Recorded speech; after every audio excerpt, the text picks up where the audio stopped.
Shalom, and welcome to Biblical Hebrew 101.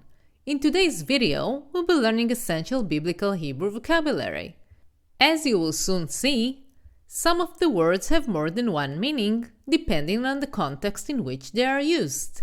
So, without further ado, let's begin.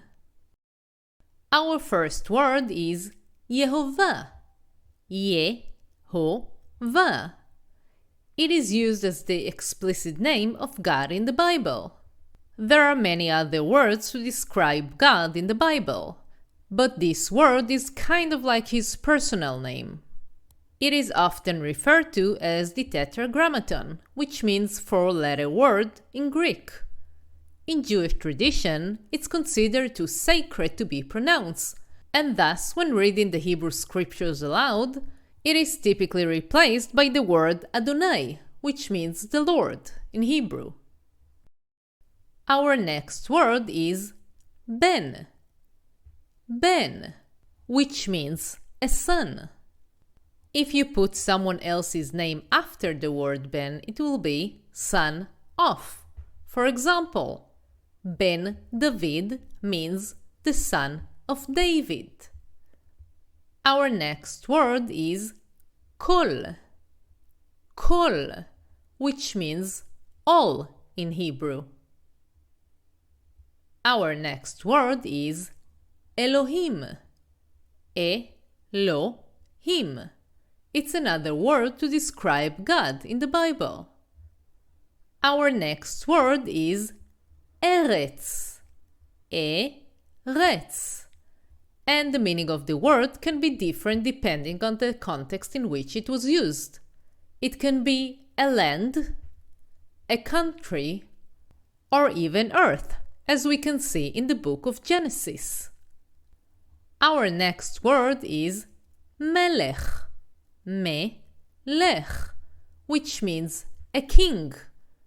For example, King David is David HaMelech, David the king. Our next phrase is Bnei Israel. Bnei Israel, which is the Hebrew phrase for the Israelites. Our next word is Beit. Beit, which means house of. Bait means a house, and Beit means house of. It can also be used to describe a specific family. For example, Beit Aharon can mean the family of Aaron, Aharon. Our next word is Am, which can either mean people or a nation. For example, the people of Israel are Am Israel. Our next word is Ish. Ish. The word Ish can mean either a man, a person, or a husband, depending on the context. Our next word is Davar. Davar. The word Davar has more than one meaning. It can mean a thing, something, and it can also mean something that we say. Originated from the word ledaber, which means to talk, to speak in Hebrew.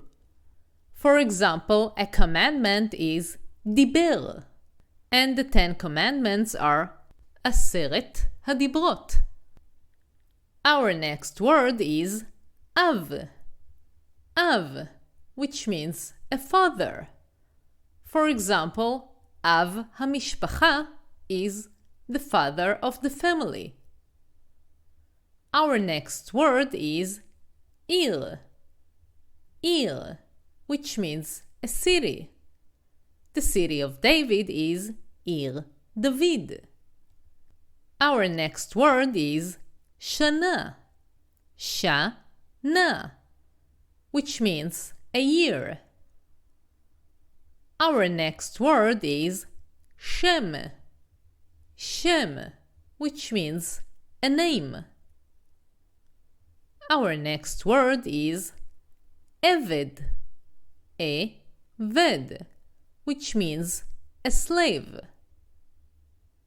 The next word is kerem, kerem, which means a vineyard. Our next word is nefesh, nefesh, and it can mean one of few meanings depending on the context. It can mean a soul, a spirit, or a person. The next word is kohen, kohen, which means a priest. The first priest in the Bible was Aaron, the brother of Moses, and the status is passed from father to son. The role of the priests is to serve in the worship of God, especially in the work of the temple. Our last word for today is derech, derech, and it has more than one meaning depending on the context.